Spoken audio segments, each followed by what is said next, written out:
Hay una cadena montañosa en el este de Estados Unidos que construyó la economía industrial estadounidense. Su gente extrajo el carbón que alimentó cada fábrica, cada locomotora, cada acería que hizo rico al país. Y cuando esas personas intentaron organizarse, intentaron exigir salarios que permitieran alimentar a sus hijos, las corporaciones que eran dueñas de las montañas enviaron ejércitos privados para matarlos.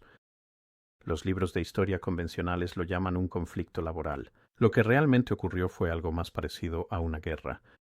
Antes de comenzar, comenta desde qué parte del mundo nos estás viendo y no olvides hacer clic en suscribirte. Las montañas Apalaches se extienden desde el norte de Alabama hasta el sur de Quebec, pero la región que llamamos Apalaches, en el sentido cultural y económico, abarca aproximadamente la parte central y sur de esa cadena, desde Virginia Occidental, pasando por el este de Kentucky, el oeste de Virginia, el este de Tennessee y hasta el oeste de las Carolinas. Este es uno de los terrenos geológicamente más antiguos de la Tierra. Las montañas mismas son más antiguas que los árboles, más antiguas que la mayoría de las formas de vida que ahora las habitan, y bajo ellas yacen vetas de carbón que tardaron 300 millones de años en formarse. Esas vetas de carbón eran lo que quería la revolución industrial, por lo que vinieron los ferrocarriles, y lo que transformó a una de las culturas regionales más autosuficientes, ferozmente independientes y económicamente coherentes de América del Norte. En algo que la economía dominante ha pasado siglo y medio calificando de atrasado, aislado y necesitado de desarrollo. Esa transformación no fue un accidente. No fue el resultado natural de las fuerzas del mercado trayendo progreso a una región subdesarrollada. Fue un proceso deliberado, ejecutado legalmente y a menudo impuesto con violencia, de desposesión. Y las personas desposeídas no eran agricultores de subsistencia primitivos que hubieran estado esperando la llegada del mundo moderno. Eran propietarios de tierras, agricultores, cazadores, artesanos y miembros de la comunidad que habían construido una economía regional funcional que había sostenido a familias durante generaciones. Entender lo que se les quitó a las personas de los Apalaches y cómo se les quitó requiere comprender lo que tenían antes de la llegada de las compañías carboníferas. La historia de la pobreza en los Apalaches va ligada al saqueo de la región. Es un capítulo clave y poco enseñado de la economía estadounidense, antes de que el ferrocarril llegara a las cuencas carboníferas del centro de los Apalaches entre 1870 y 80. En Virginia Occidental, el este de Kentucky y el suroeste de Virginia vivían comunidades de varias generaciones. Muchas familias tenían raíces desde finales del siglo XVIII, cuando colonos escoceses, irlandeses, ingleses y alemanes se asentaron en la zona. Después de la Guerra de Independencia, a lo largo de un siglo, estas comunidades desarrollaron una forma de vida basada en la agricultura a pequeña escala, la caza y la cría de ganado y una economía de trueque que complementaba los hogares rurales donde el dinero en efectivo era escaso. El principal activo económico de estas comunidades era la tierra. Las familias de las montañas poseían sus tierras en pleno dominio, es decir, de manera absoluta, sin condiciones, y esa tierra era tanto su base productiva como su sistema de herencia. Una familia podía poseer 50, 100 o 200 acres de tierras de montaña y valle, cultivar suficiente comida para alimentarse a sí mismos y a sus animales, recolectar madera y cazar, y complementar sus ingresos mediante el comercio a pequeña escala de ganado, hierbas, ginseng y otros productos del bosque. No eran ricos según los estándares de la costa este, pero tampoco eran pobres en la forma en que los Apalaches se volvieron pobres más tarde. Tenían algo que la pobreza no permite. Tenían independencia. El mecanismo legal mediante el cual se desmanteló esta independencia se llama escritura de forma amplia, y es uno de los instrumentos legales más trascendentales y menos discutidos en la historia económica de Estados Unidos. Una escritura de forma amplia era un contrato inmobiliario en el que un propietario vendía los derechos minerales bajo su tierra, mientras conservaba los derechos superficiales. A simple vista, esto parece una transacción razonable. El propietario conserva la granja y vende lo que está bajo tierra. El comprador obtiene el carbón. Todos obtienen algo. Lo que las familias de las montañas que firmaron estas escrituras en las décadas de 1870 y 1880 no entendían, y lo que los agentes de tierras que vinieron a recolectar estas firmas entendían muy claramente, era que la escritura permitía al titular no solo extraer minerales, sino alterar la superficie para su extracción. El documento autorizaba el uso del suelo sin responsabilidad por daños. A retirar madera para soportes de mina, desviar arroyos y cursos de agua, depositar material de desecho en la superficie y realizar cualquier otra actividad incidental a la extracción de minerales. En la práctica, esto significaba que una vez que una familia firmaba una escritura de forma amplia, ya había vendido no solo sus derechos minerales, sino también el control efectivo sobre la tierra que creían seguir poseyendo. Los agentes que recolectaban estas firmas eran sofisticados operadores legales, que trabajaban para algunos de los intereses corporativos más grandes del este de Estados Unidos. Las familias que las firmaban eran a menudo analfabetas o tenían una educación formal limitada, estaban acostumbradas a acuerdos de palabra con los vecinos, y tenían poca o ninguna experiencia con el tipo de instrumentos legales corporativos que se les presentaban. El precio pagado por estos derechos minerales era a menudo de unos pocos centavos por acre. Algunos historiadores han documentado pagos tan bajos como 50 centavos por acre por tierras cuyo carbón eventualmente valdría miles de dólares por acre. La magnitud de esta transferencia es difícil de comprender. A principios del siglo XX, intereses corporativos ausentes poseían los derechos minerales de aproximadamente el 90% de las tierras con carbón en Virginia Occidental. En el este de Kentucky, la proporción era similar. Las familias que habían poseído estas tierras libremente antes de la llegada del ferrocarril ahora vivían en tierras sobre las que no tenían control. Lo que sucedía bajo tierra, o por extensión, lo que ocurría en la superficie sobre ella. Fueron despojados con instrumentos que no comprendían, mediante tratos que luego se juzgarían inadmisibles. Su pobreza era fruto de ese despojo. Tras asegurar los derechos minerales, las carboneras necesitaron mano de obra y solucionaron el suministro. Eso, a la vez, resolvía la independencia comunitaria. Construyeron el pueblo de la compañía. El pueblo de la compañía fue uno de los sistemas de control económico más completos jamás ideados en una sociedad nominalmente libre. La compañía carbonífera era dueña de las casas donde vivían los mineros. Era dueña de la tienda donde compraban su comida, ropa y equipo. Era dueña de la iglesia donde adoraban. En muchos casos, era dueña de la escuela donde se educaban sus hijos y del médico que trataba sus enfermedades. Y pagaba a sus mineros, no con moneda estadounidense, sino con vales, un tipo de ficha emitida por la compañía que solo podía gastarse en ese momento. En la tienda de la compañía, el sistema de vales no era incidental al modelo del pueblo de la compañía, era su base económica. Cuando un minero era pagado con vales en lugar de dólares, no podía ahorrar dinero que tuviera valor fuera del sistema de la compañía. No podía llevar su salario a una tienda competidora. No podía construir una independencia financiera que le permitiera a él o a su familia marcharse. El vale ataba al minero y a su familia al ecosistema de la compañía tan completamente como cualquier sistema formal de servidumbre por deudas, sin requerir el marco legal que la servidumbre por deudas habría necesitado. Las compañías mineras lograron mediante la moneda lo que la esclavitud había logrado mediante la ley. Los precios en la tienda de la compañía no los fijaba la competencia del mercado, los fijaba la compañía, que tenía el poder de monopolio sobre el único punto de venta disponible para su fuerza laboral. Historiadores de registros de tiendas de raya en campos de carbón de Virginia Occidental a inicios del siglo XX hallaron sobreprecios del 30 al 50% en productos básicos. Un minero con un salario adecuado en un mercado competitivo veía cómo los vales y precios de la tienda de la compañía lo dejaban casi sin nada tras pagar renta y comida. La frase 16 tons, popularizada por la canción del mismo nombre escrita por Merle Travis y grabada más famosamente por Tennessee Ernie Ford en 1955, captura esta dinámica.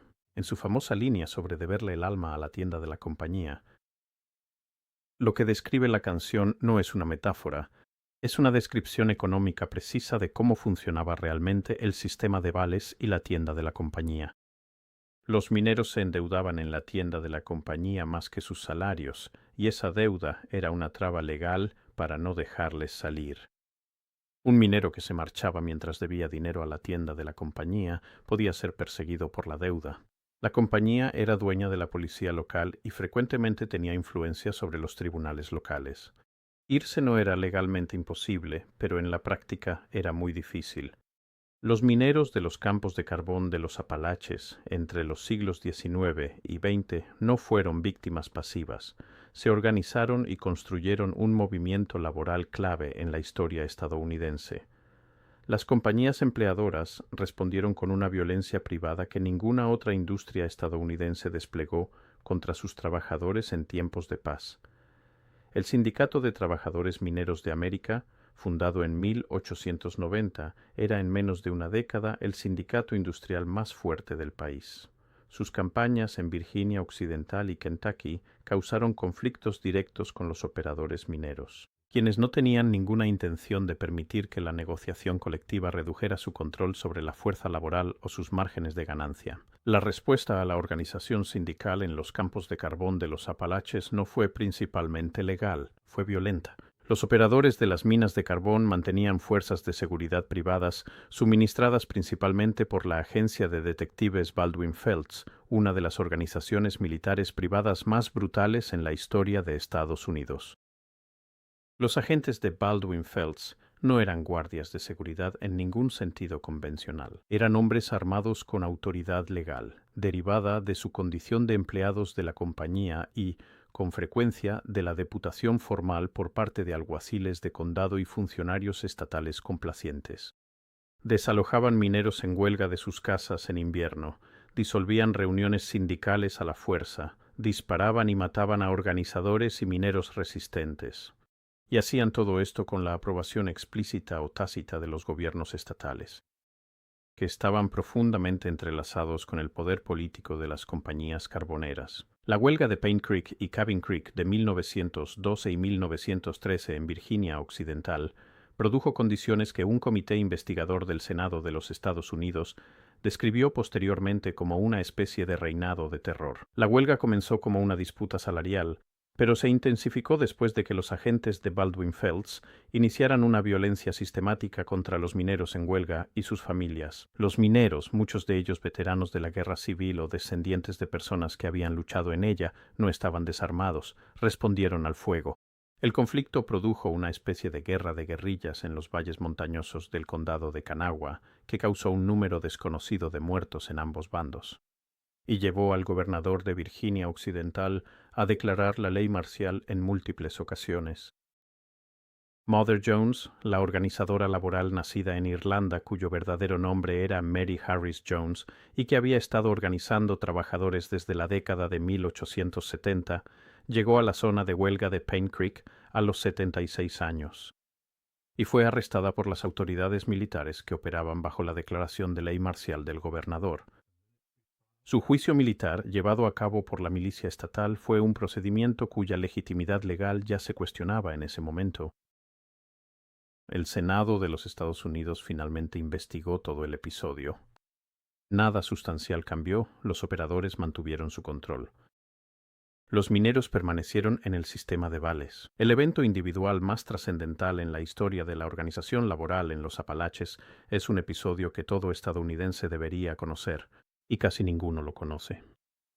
Se llama la Batalla de Blair Mountain y sigue siendo la mayor insurrección armada en los Estados Unidos desde la Guerra Civil. En el verano de 1921, aproximadamente 10.000 mineros armados de los campos de carbón del sur de Virginia Occidental marcharon hacia el condado de Logan, que estaba controlado por un operador de carbón particularmente brutal. La estructura de poder estaba presidida por el sheriff Don Chaffin, un hombre que recibía un salario directo de los operadores de carbón, además de su sueldo gubernamental, y que manejaba el condado como un feudo privado para la industria. Los mineros marchaban para apoyar la organización sindical en los condados de Logan y Mingo, donde los agentes de Baldwin Felt habían estado llevando a cabo una campaña de violencia contra los mineros sindicalizados y sus familias. Eso incluía la infame masacre de Matewan de mayo de 1920, en la que los agentes de la agencia llegaron a Matewan, Virginia Occidental, para desalojar a los mineros en huelga de las casas de la compañía, y fueron confrontados por el jefe de policía del pueblo, Sid Hatfield, lo que resultó en un tiroteo que mató a los agentes de Baldwin Felts, al alcalde y a varios otros hombres. Sid Hatfield se convirtió en un héroe para los mineros del sur de Virginia Occidental. Era un símbolo viviente de la idea de que el poder del Estado podía usarse contra las compañías carboneras en lugar de a su favor. En agosto de 1921, los agentes de Baldwin Felts asesinaron a Hatfield en las escaleras del Palacio de Justicia del Condado de McDowell. Frente a su esposa y a decenas de testigos a plena luz del día, los agentes fueron juzgados y absueltos. Los mineros marcharon. La batalla de Blair Mountain involucró a unos 10.000 mineros de un lado, armados con rifles de caza, armas militares sobrantes de la Primera Guerra Mundial y cualquier otra cosa que pudieran encontrar, contra una fuerza defensora que incluía a los alguaciles del condado de Logan, hombres de Baldwin Felts y, finalmente, tropas federales y aviones militares enviados por el presidente Warren Harding después de que el gobernador de Virginia Occidental solicitara la intervención federal. Las aeronaves lanzaron bombas y gas lacrimógeno sobre los mineros. Fue la primera vez que el gobierno federal utilizó aeronaves en una operación militar doméstica contra ciudadanos estadounidenses. Los mineros fueron derrotados y dispersados. Alrededor de 100 personas murieron, aunque nunca se ha establecido el número real, porque no se recuperaron ni contaron todos los cuerpos de los mineros que cayeron en los valles. Varios cientos de mineros fueron acusados de traición y asesinato. La afiliación sindical en las minas de carbón de Virginia Occidental colapsó. No se recuperaría de manera significativa hasta la era del New Deal. La batalla de Blair Mountain fue noticia de primera plana durante la semana en que ocurrió. En menos de una década había sido efectivamente borrada de la conciencia histórica estadounidense dominante. No se hizo ninguna película de Hollywood sobre ella, ningún monumento nacional la conmemora. No aparece en la mayoría de los libros de texto de historia estadounidense. Las 10.000 personas de clase trabajadora que tomaron las armas contra la violencia corporativa y el poder estatal que la protegía han sido invisibilizadas. Por una tradición historiográfica que nunca se ha sentido cómoda, reconociendo la magnitud de la guerra que el capital libró contra el trabajo en los campos carboníferos estadounidenses. La era del New Deal trajo cambios genuinos a los campos carboníferos de los Apalaches. La Ley de Recuperación Industrial de 1933 y la de Relaciones Laborales de 1935 legalizaron el derecho a organizarse y negociar colectivamente. El sindicato United Mine Workers, liderado por John L. Lewis, sumó miembros en Virginia Occidental y Kentucky en pocos años. Los salarios aumentaron, las condiciones mejoraron y el sistema de vales fue prohibido. Las tiendas de la compañía perdieron su monopolio cuando los trabajadores ganaron efectivo y movilidad para comprar en otros sitios, pero el problema estructural de los Apalaches, la propiedad ausente de la riqueza mineral, no fue abordado por el New Deal. Los títulos de propiedad siguieron vigentes. Las carboníferas mantuvieron los derechos subterráneos y la superficie siguió siendo de familias sin control sobre lo que se hacía en sus tierras. Los salarios que los mineros ganaban en la era sindical se destinaban a comprar comida, ropa y viviendas. Pero la riqueza generada por el propio carbón, los cientos de miles de millones de dólares de valor que se extrajeron de los filones de las montañas Apalaches durante un siglo de minería industrial, fluyó casi en su totalidad hacia intereses corporativos ausentes con sede en Nueva York, Filadelfia y Londres. Los economistas que estudiaron la pobreza en los Apalaches en las décadas posteriores a la guerra le pusieron un nombre a este fenómeno, lo llamaron colonialismo interno. La socióloga Helen Lewis y sus colegas argumentaron en la década de 1970 que los Apalaches no debían entenderse como una región que había fracasado en desarrollarse, sino como una que había sido deliberadamente desarrollada para beneficiar a intereses externos. Estructuralmente similar a la relación entre una potencia colonial y su colonia, se extraían los recursos, las ganancias se iban y los costos ambientales y sociales de la extracción permanecían. La evidencia no es sutil. Los condados situados sobre algunas de las reservas de carbón más ricas del mundo estaban entre los más pobres de Estados Unidos. Las compañías carboníferas pagaban impuestos a la propiedad calculados sobre una fracción mínima del valor real de sus derechos mineros. Los ingresos fiscales que deberían haber financiado escuelas, carreteras y sistemas de agua no se recaudaban, porque los sistemas políticos locales estaban demasiado entrelazados con los intereses de las compañías carboníferas como para evaluar seriamente lo que la industria realmente debía. Un estudio histórico llamado ¿Quién posee los Apalaches?, publicado en 1983, documentó los patrones de propiedad en 80 condados de 6 estados de los Apalaches. Un pequeño número de propietarios corporativos ausentes poseía la mayoría de las tierras y los derechos mineros. El estudio estimó que pagaban impuestos sobre una fracción mínima del valor real.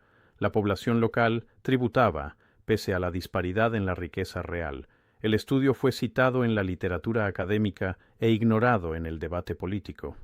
La mecanización de la minería del carbón, iniciada en los años 50, eliminó cientos de miles de empleos en una generación.